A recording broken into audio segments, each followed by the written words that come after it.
Good afternoon.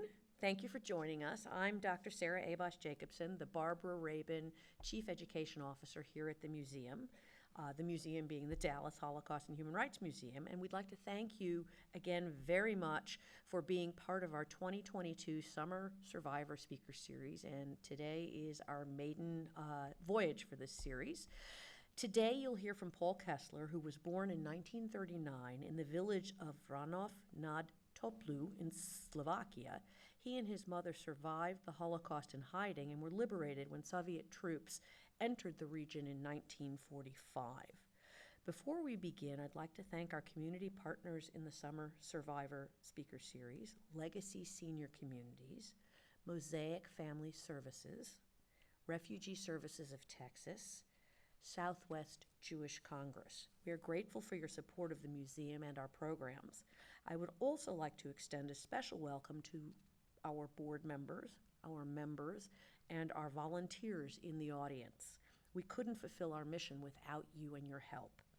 If you are interested in becoming a museum member or volunteer, and I'd like to ask you what you're waiting for, please visit our website, dhhrm.org, to learn more. Or if you're here physically in the building and not joining us via the internet, there are going to be people outside after Paul's talk, and so you're welcome to speak with them about this. In just a moment, Paul will share his story with you. Then we will have time for questions and answers. If you are joining us in person today, you can use the card which was provided to you at check-in to write out your question, and our staff will be around at the end of the program to collect those cards. If you're joining us virtually, please use the Q&A function at the bottom of your screen to type out and submit your questions. It is now my great pleasure to turn things over to Paul Kessler.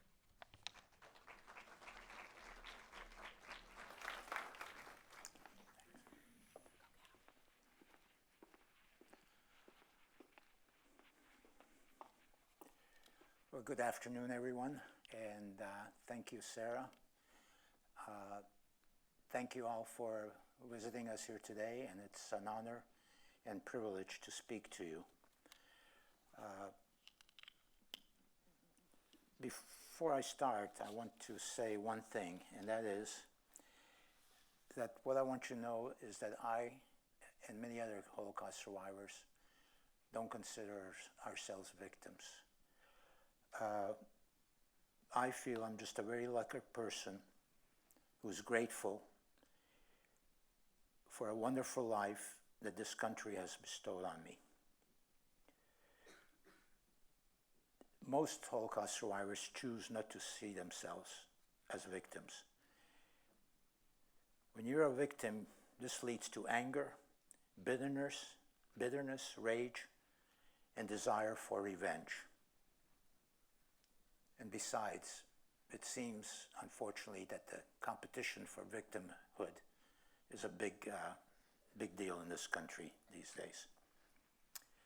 We came here, we built new lives, we tell our stories, not for the sake of revisiting the past, but educating people to take responsibility for a more humane future.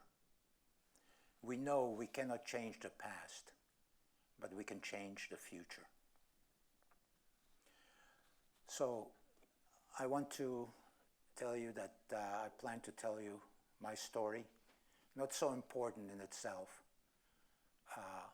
More important than that is the lessons that we try to teach from the Holocaust. And I really will speak after I tell my story about that. And as you were told, I'm glad to answer any questions that you may have.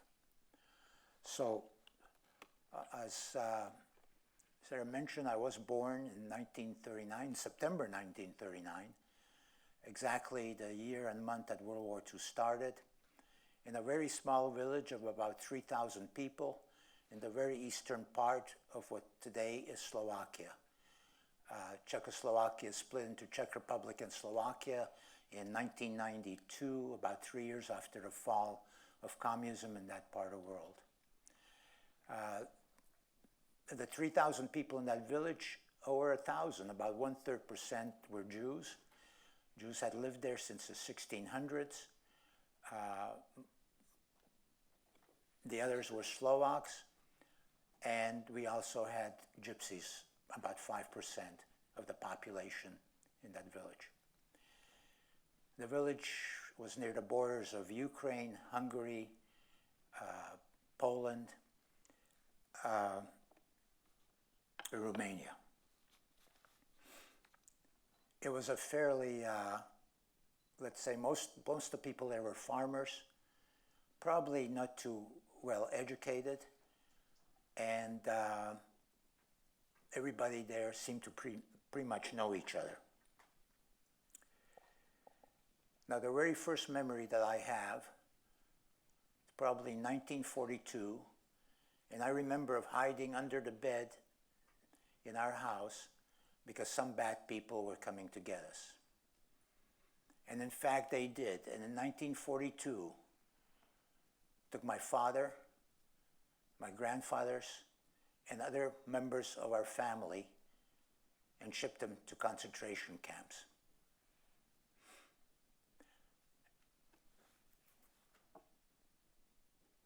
This was done by our very own neighbors. You see, in World War II, Czechoslovakia also split like it is today into Slovakia and Czech part. And the Slovaks were aligned with the Germany and supporting the Nazi regimes.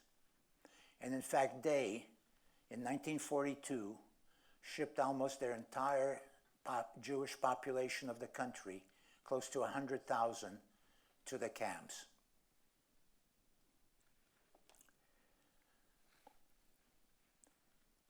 Now, I never knew, my father didn't come back, and I never knew what happened to him. In the 1990s, I worked for 6 years in Poland, where Auschwitz is located. And most of the people from that area were shipped to Auschwitz. As I told you, it was close to Polish border, not far from where our village was. And while in Poland, I went to visit Auschwitz. And when you go there now, there is a building that houses the archives and the records that can be found there. So I went there, I walked in through a double door, and in the front there was a table with pen and paper, and you could write down the person that you're looking for, or the people you're looking for. I wrote down my father's name, and went up to the front of the room. There was a glass partition, handed it to the attendant, and watched her walk back in that room, about the size, I would say, if it was flat, about half of this auditorium, filled on both sides and the back wall completely with shelves and volumes of books that looked this thick. And I watched her walk to one book, make a photocopy, and go to another book, make another photocopy, and come back and bring them to me. The first copy had mainly names, name after name after name, probably 70 names a page, 60, 70. And on that page was my father's name, his date of birth, and where he came from. And then I was given this other page, the second page. On the top, it has a number. I assumed the number that my father had tattooed on his forearm. When you came to Auschwitz, everyone was tattooed with a number. You were no longer a human being, a person. You didn't matter, you were just a number. Has his name on the top, his address in Slovakia, in Vranov, in his address. Notice, not Czechoslovakia, Slovakia. His date of birth, his parents' names, his wife's names, and the date he died. Now, he arrived there April 17, 1942, and he died June 10, 1942. No reason given. And I stood there and I looked at this paper, and I looked at all these volumes of books, and I wondered why. When you kill, when you murder, when you do terrible things, you don't preserve it. You don't make records of it. Why did they keep all these records? As they did so many others, records and things that they wanted to save. And I don't know, the only thing I can figure out is that Hitler somehow believed he was doing something great for the world. And he was going to preserve all this information to show future generations what a great person he was.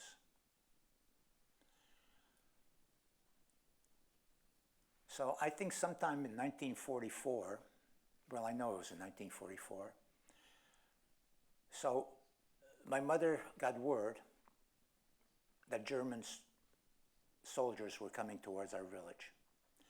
And she took what was left from our family of over 25 of us, she and I, her mother, my grandmother, and an aunt and uncle. And we traveled to another village about 100 miles away, where it was said that there was a place to work and you were safe and so on and so on. And we lived there with two families, strangers. I don't know if we gave them the money, we didn't have very much. We helped on their farm. A village very similar like what I'm telling you about, but only about 800 people lived there.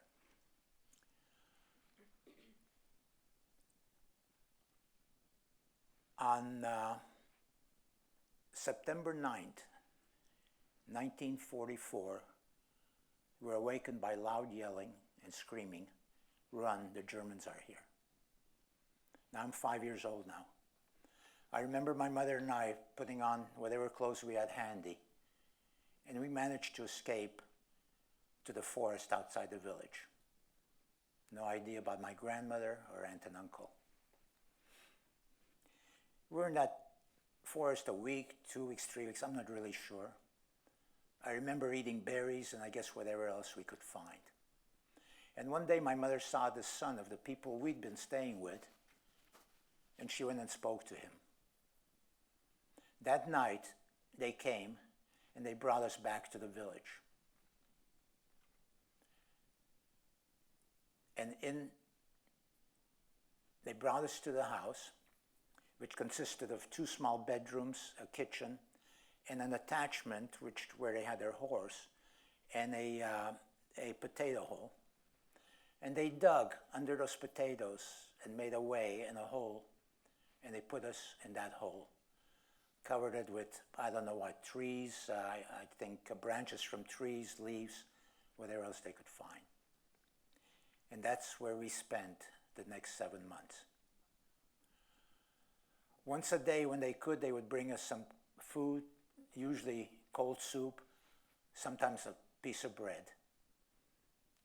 And I know my mother went without because it was important that I be quiet, lest somebody found us. We passed the time, she telling me stories, folk tales, in Yiddish, Jewish, in Slovak. And though I can't remember this, I guess we did a lot of counting. Because I know that when we were freed, I could count to 10,000. I still don't understand how I didn't become a great mathematician.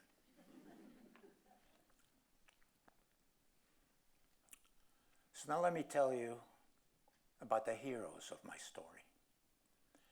These simple peasant farmers who risked their life to save another human being that they hardly knew.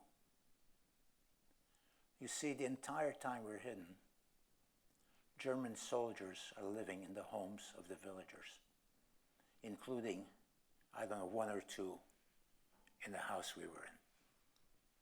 When the Germans came to some of these places, they didn't necessarily put up tents or camps or whatever. They just moved with the villagers. Took whatever they wanted, their food sources, anything. So you see, if we're found, we and the people hiding us are generally killed on the spot. We for being Jewish, they for hiding Jews. At Yad Vashem, the Holocaust Memorial in Jerusalem, they honor who they call the righteous of the nations. People like I'm telling you about, who risked their lives to save others and there were others, there was just not Jews that were involved in the Holocaust, to save others at their own risk. And we've identified over 25,000, and that's a large number. But it's also less than 1% of the population of Europe at that time. More people would turn you in or not help you. Be silent. And we will not find too many more. Both survivors and those that helped them are getting older and are dying off. I'm often asked how many survivors are left, and I really read just recently that worldwide there's about 200,000, and we lose upwards of 50 every day, and that number will start increasing as everybody gets older. So your children or maybe grandchildren will not have a chance to listen like you are today to a survivor from the Holocaust. We were freed on April 1, 1945, by Russian forces. We emerged from that hole hearing what sounded like celebration. We'd been in the dark so long we could not open our eyes to the sun right away. Once we could see, we were taken across the street where another family was hiding, my aunt and uncle. They never told us about it. I don't even know if they told each other about it. No sign of my grandmother. After a few days, when we got a bit stronger, we made our way back, several-day trip in those days,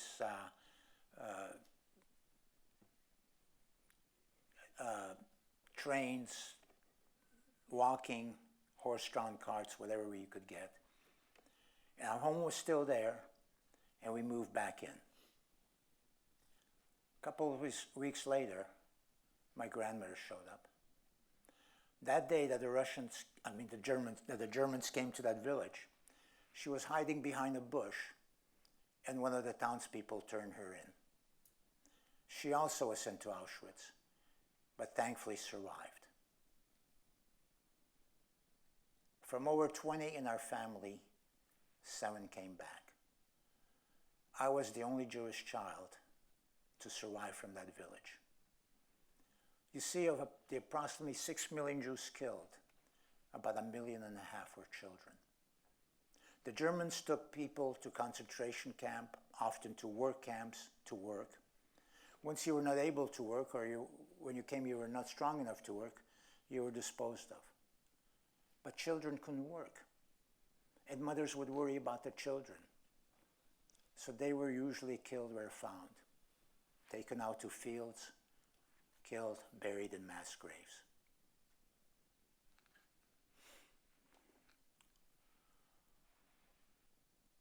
After the war, Czechoslovakia came together again as one country, and the leaders of the Slovak government that separated and helped the Germans were tried for treason, and most were executed. I was very sick after the war. I think I had malnutrition, and I was just covered with scabs from head to toe. I think I was bedridden for about a year. Got well, started school, and life started over. In 1948, there was a military coup in Czechoslovakia. Communists took control of the government. And I think my mother said maybe something like, first the Nazis and now the communists, we need to leave here. And we were fortunate enough to be able to immigrate. Our whole family immigrated. It was not easy to come to the United States. So some went to Australia, some went to Israel, and we were fortunate enough to come to Los Angeles. I was 12 years old in 1951. And I'm forever grateful for the life, the work, and what I've been able to enjoy in our great country. So that's about me. Now I want to speak about you. And usually we have a lot of student groups here, so this is a little different, but I want you to know what we teach them and what we try to tell them, just some of it. So some of this sounds like I'm maybe addressing a few of the students in here, which I'd like to do, but it applies to everybody, what I have to say.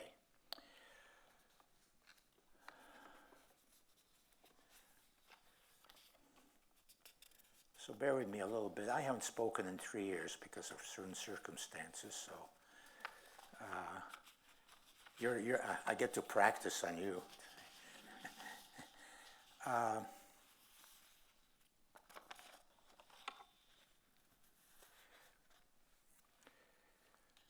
So it's 77 years since the end of the Holocaust, and to this day, it is hard for me to believe that anything like that could happen in this world. It's like a fantasy or something out of outer space. It's really incomprehensible. But it happened right here on Earth. And it started in 1930s Germany, perhaps the America of the time, among the most educated in the world, the most advanced in medicine, technology, a great history of culture. Beethoven, Mendelssohn, Wagner. And how can we believe or imagine these same people killing children in front of parents and parents in front of children, and that night attend the symphony?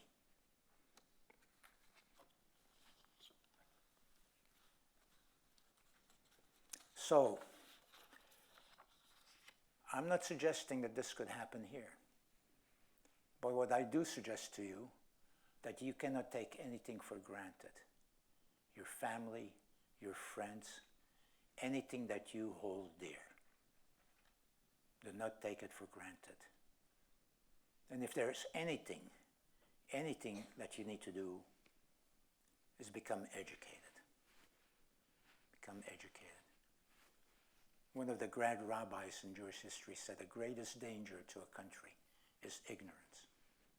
And I do believe that, is ignorance. And today, you're bombarded 24 hours a day with news media and stories, and all of them sensationalizing things so they can gain ratings.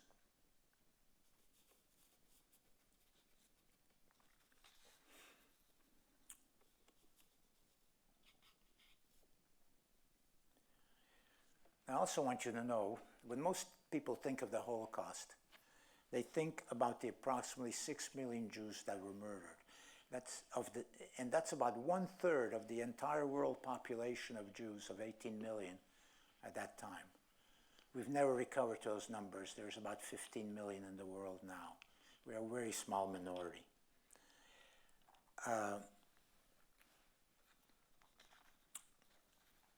But the Holocaust was not about just the Jews. Actually, 11 million were murdered during the Holocaust. And that's not including military, which totals are quoted are something like around 50 million. Around 50 million. So besides Jews, there was gypsies, homosexuals, Seventh-day Adventists, teachers, clergy, anybody that didn't follow and agree with Hitler. And the disabled, mentally or physically. In fact, they were the very first people to die during the Holocaust shortly after 1933 when Hitler took power. He called them useless eaters. Useless eaters. In other words, you had to feed them, you had to take care of them, but they gave you nothing in return. So let's kill them. Let's kill them.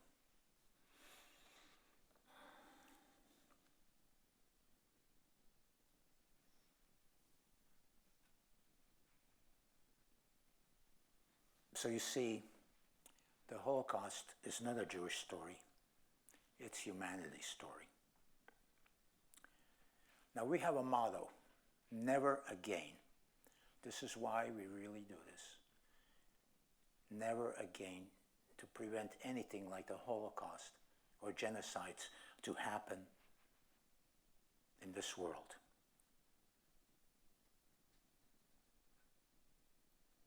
But never again was again.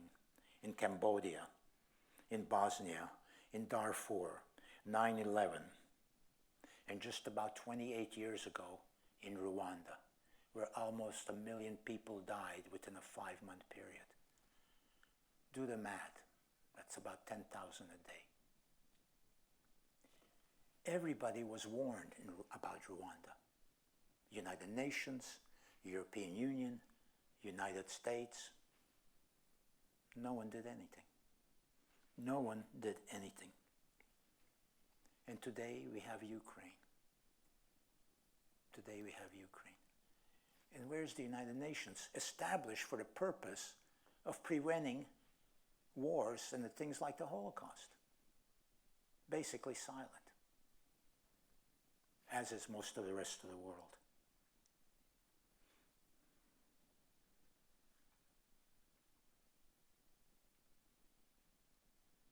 So you see, the world still has to learn. Still has a lot to learn. Now for me, the most important lesson from the Holocaust was so well expressed by Albert Einstein, who said, "The world is a dangerous place to live in, not because of those that would do you harm, but because of those that sit and let it happen." We call them bystanders. Bystanders. The Holocaust did not start with the gas chambers. It started with words.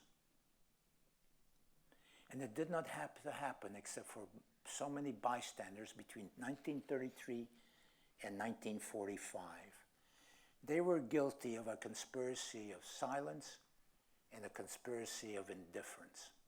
Indifference. Elie Wiesel called indifference a greater sin than the act itself.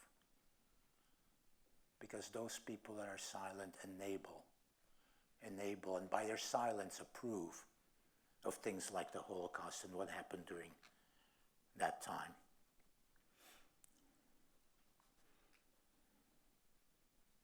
Just imagine how many people had to remain silent for something like the Holocaust to happen. So today I ask of you, especially our young people, become an upstander rather than a bystander. One who speaks out and stands against hate and prejudice wherever you find it. Wherever you find it.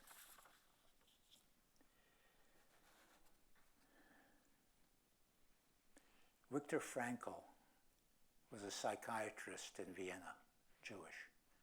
All his family taken to concentration camp. He was in several, Auschwitz and several others, and lost all his family except his brother.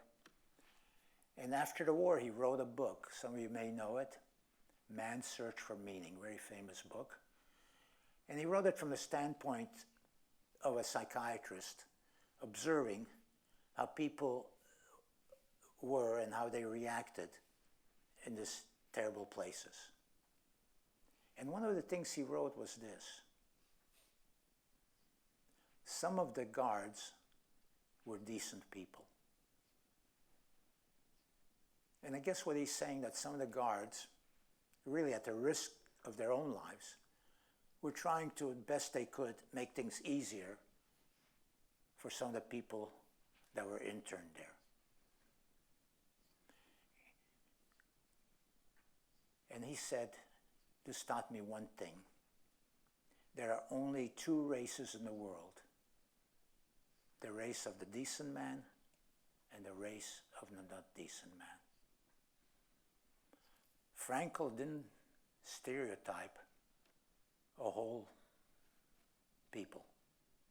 He judged each person individually on how they acted, how they behaved. About 20 years later,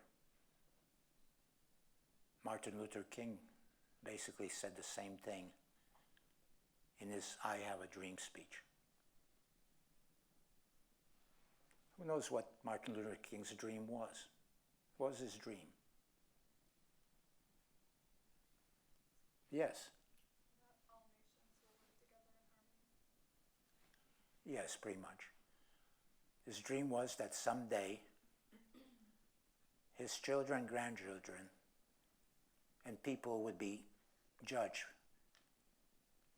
by the content of their character, not by the color of their skin.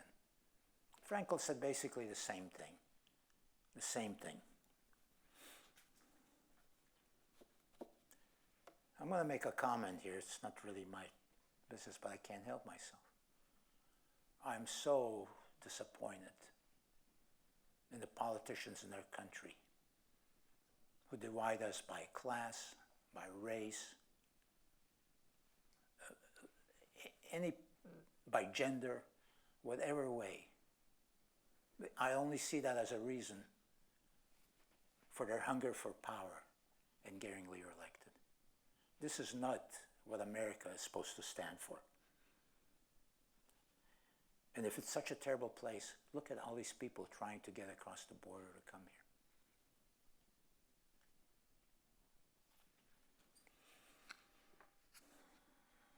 So I can't be silent if I preach to you about speaking out.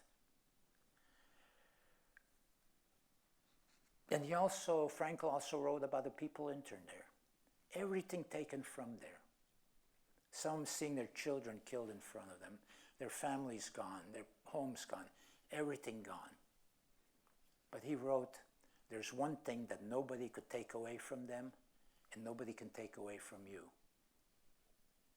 He called it the freedom of choice, the freedom to choose.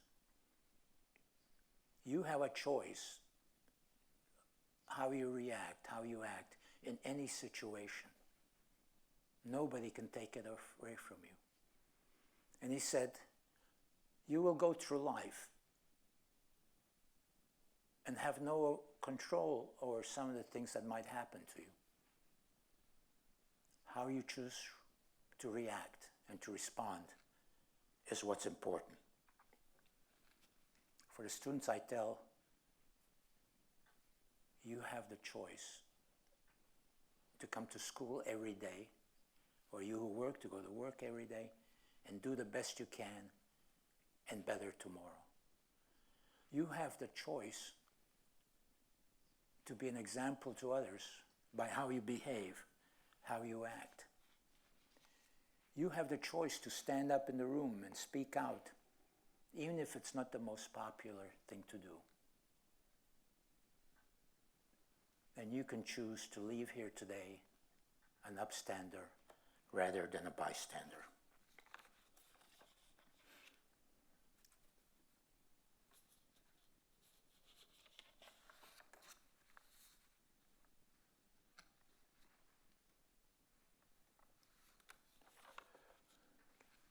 So I want to finish by quoting from an article that I read some years ago.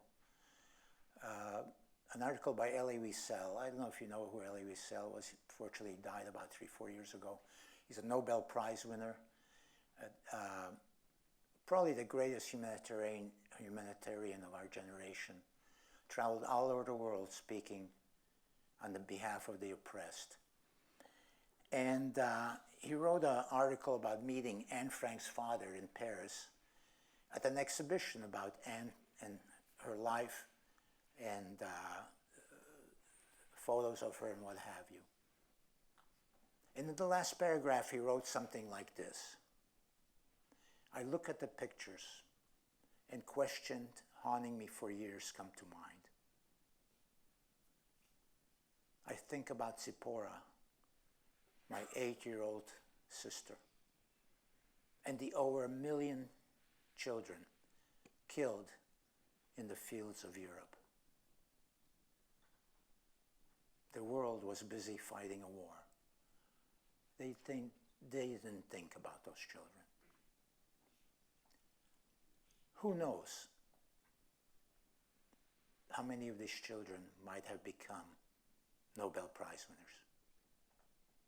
Who knows that one might have found a cure for cancer or heart disease? One solved the world's hunger problems. Some written great poetry, composed great music. And some might have written words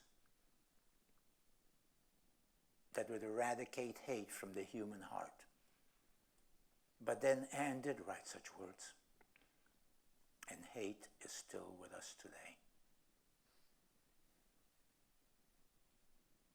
And I usually say to the students, and I want to say to them that are here today, you live in one of the few countries in the world, and I've been fortunate to work in Eastern Europe and Canada, travel all over the world many times over. And I can tell you that you live still in one of the few countries in the world where every one of you has a chance for education and to be anything that you want to be. You could find some of those cures. You could compose music. You could do anything. Don't let that chance pass you by. Don't regret it later. Don't regret it later.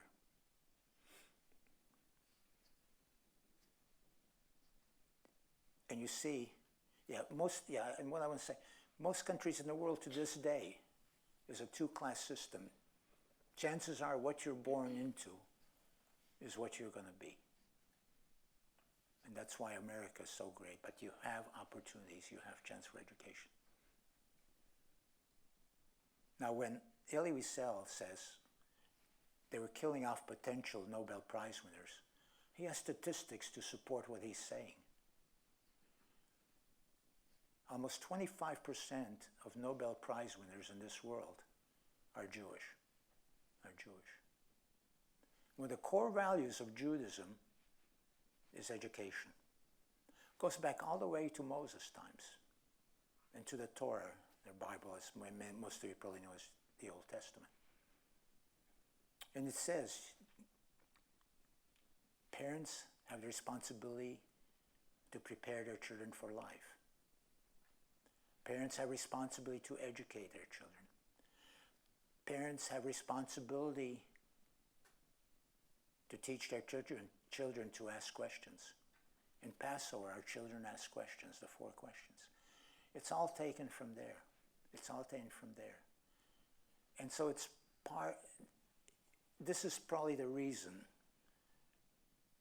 that Jewish people put so much focus on education and why so many become Nobel Prize winners.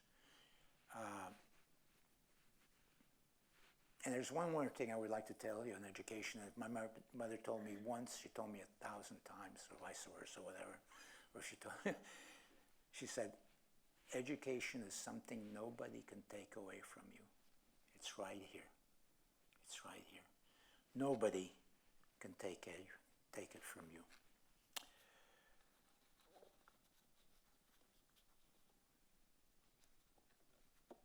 So, what I want to say to you in the end is,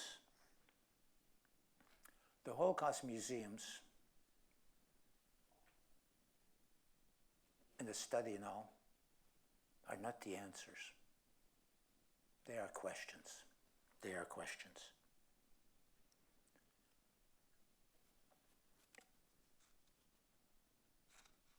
And I'd like you to leave here today with this question. What would I have done? And more important, what will I do? Thank you very much.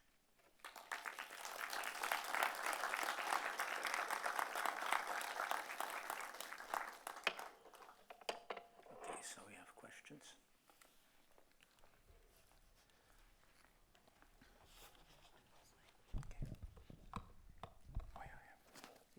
So these are some questions from the audience, and if you have any more, please just hold them up, and one of our staff members will be by to pick them up. Paul, did your mother talk about her experiences after the Holocaust or did she try just to put it all behind her? Well, really, we didn't really talk about it very much. I mean, I knew my father was murdered in the Holocaust, and that was about the extent. And, you know, I try to think back about the circumstances, and one of the things I would say is being 5 years old, having my mother with me was a very lucky thing, because it gave me some security. And the other thing, at my age, I was not really aware or really knew what a difficult situation we were in and what the risks were. And then also being that young after the war, I mean, we just started life all over again to go forward. And so, you know, I started school. It didn't really, it's like, like I almost, maybe my mind wanted to forget about it. I just forget about it. I was basically mostly interested in playing soccer and eating ice cream. And so then we came to this country and we were busy. And life, you know, we were living in one room, we didn't have anything. The communists in Czechoslovakia would let you take what you could carry and the equivalent of $50. That's it, that's all we had. And so we got busy, you know, trying to make a life. And I started, after I could speak English, I started selling newspapers on the corner till I was 16. Then I worked in a drugstore. And what I tried to do was, I always was able to make enough money for my own expenses and my own clothes and so on. And so we're busy with that. And then I left Los Angeles. But, you know, I don't know why I never thought about it very much. The only thing I ever thought about the Holocaust is about losing my father. And I retired in 2000, and then the following year we had 9/11, and I started reading about all the hate and anti-Semitism against Jews again, and I wanted to do something. And I started thinking and studying about it, and I started doing my speaking. So it was not something, I think my wife didn't know for years, really, only that I lost my father. Did you ever see your rescuers again after you left Slovakia? Well, I didn't see my rescuers again. So my mother passed away in 1977, a long time ago. And so as I say, as the way our life was, I didn't really ask a lot of things about anything. And then, you know, later, when, as I told you, I started asking, and, you know, who are the people and what have you. And so I actually, even when we were living in Poland in the 90s, I did try to find them. And the only information I had was the name of the village. And I went to several of the large cities in Slovakia, well, Czechoslovakia then, Slovakia now. I went to tourist offices. Nobody knew the name of this village. And this is a sort of long story, but so I could not find it. And then I was at the Holocaust Museum in Washington, and they have huge records there and documentaries about people's lives and all. And I went up to them, I said, you know, can you find anything about this village? And they found 4 people that were also hidden in that village by other people. So what happened was the name of the village changed. It was not the same name anymore. And I took those 4 names and I started calling around the country knowing where they lived, and I found one of the people who was also hidden in that village. And I found out the name of the village. I contacted the village, the mayor, and I gave some information, and I told them a little bit about my story, and I said, you know, is there anybody there that knows anything about this? And I didn't give enough to make it easy, because I didn't want a bunch of people coming out of the woodwork, you know, trying to get rewards or whatever. And so we did finally determine that I located the granddaughter of the people that hid us. And so it's just over 3 years ago now. We went to visit.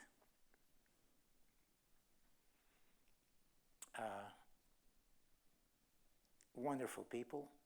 The granddaughter still farmers, still so on. And the grandmother told me, one of the things she told me, she says, my mother used to wonder about what happened to that little boy. And she said for a long time she never believed it. She thought she was making this stuff up. So it was a very emotional. I think they were as happy as I was to meet. And we keep in touch now. Unfortunately with the virus, and my wife is fairly ill, I haven't been able to go back, but I'm going to go back as soon as I can. And these are still farmers. And you know what? I tried to give them some money. They would not take it. Amazing people. Okay. I do send them things and I try to help them if they need it, but they seem to be doing okay. Well, do you remember anything about your Soviet liberators, or did you not have much interaction with them? Yeah, I remember about my Soviet liberators. We came out of that hiding place and horses were running up and down the street, dirt street, and they're firing rifles in the air and all, and there's tanks coming through, and so those were the Soviet liberators. Didn't give you a second look. I can tell you that one of the things I always thought about it being hidden, that we're going to be liberated by Americans. I mean, for us, America was heaven. That was our dream. And they were the greatest people, and they would help us and what have you. And I knew they had candy, and they would share it with you. I mean, that's the truth. They would always give us candy later and all, and some came eventually, including a cousin from Cleveland that was in the army, that from family that immigrated before the war. And, these Russians were amazing fighters. Most of them, a lot of them were Cossacks. They were out of Kazakhstan, Central Asia. I mean, they were really wild. And they didn't, as I said, they didn't give you a second look. They were just on. And if you had vodka and you didn't give it to them, they would kill you. And the other thing they would kill you for is watches. They had watches up their arms, all of them. And most of them could not tell time. So that's all I can tell you about them. I do remember well. I mean, there was a story, I don't know how true, when we went back to our town. There was one car in our village, and apparently they couldn't find vodka or anything. I don't know if it's true. They said they siphoned the liquor out of the car and drank it. But not the liquor, the gasoline. You know that. You're Russian. Don't you have some Russian in you? I do, but I don't know that story. You don't know that.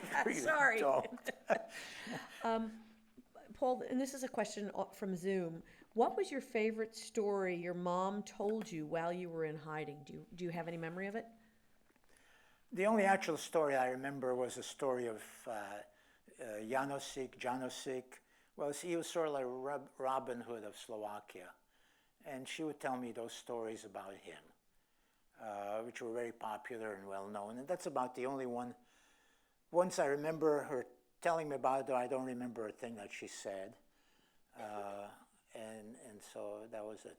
She would also tell me stories in Yiddish or Jewish about, a lot of them about returning to Palestine. And you say returning to Palestine. We're not talking about conquering Palestine. Palestine was always associated with the Jews. All this now is a fake thing and a misinterpretation of history. And Jews, Palestine was named after, the Romans named what is Israel today, Samaria and Judea, it was Judea in those times, Philistina, who were enemies of the Jews, gone by that time, to irritate the Jews, because the Romans were fighting against the Jews and eventually evicted a lot of them. And till Israel became a state, I think you need to know this, you can go into the records and no Arab, though he lived in what the area called Palestine, which was never a country. There was never a country, there was never a government, there was never a king, there was nothing. It was just an area going back to history. And Jews had lived there forever. In fact, if you go to Jerusalem records, Jews are the majority in Jerusalem from 1856. And so Arabs didn't want to be called Palestinians because it was associated with the Jews. Then when Israel became a state through the United Nations, they stopped calling themselves Palestine. And in 1964, all of a sudden, the Arabs living in that area decided to be Palestinians and say that's their land and what have you, and the propaganda goes on. That's the true story that is important to know and is causing so much problems in today's world. Paul, this is the final question. This is also from Zoom. Do you have any advice on good questions to ask while you're learning? Well, isn't there a saying that there's no such thing as a dumb or bad question? So, you know, I don't know what a good question would be. That comes to your mind. You know, if you read a lot and you study and all, questions will happen. Questions will happen. And I want to tell you, I have time for a 1-minute story. There's a Nobel Prize winner, I don't remember his name, he became a famous physicist. And he wrote a story about his mother. He said, parents, when you come home from school, they always ask you, what did you do today? How did you do? What happened and all? He said, my mother doesn't know it, but she made me a scientist. Because every day that I came from school, she would ask me, did you ask a good question today? Okay. And a good question, okay, there's no dumb questions, but the more you know, the more you study, the more you learn, the more you're able to ask the right and the good questions. Thank you so much, Paul Kessler, for sharing your Holocaust experiences. And I'd like to thank you all for having joined us today, either in person or virtually, and to ask you to tune in 2 weeks from now when we will be featuring Ms. Rosie Ann Zerner, who is a survivor of the Kovno Ghetto. Thank you so much.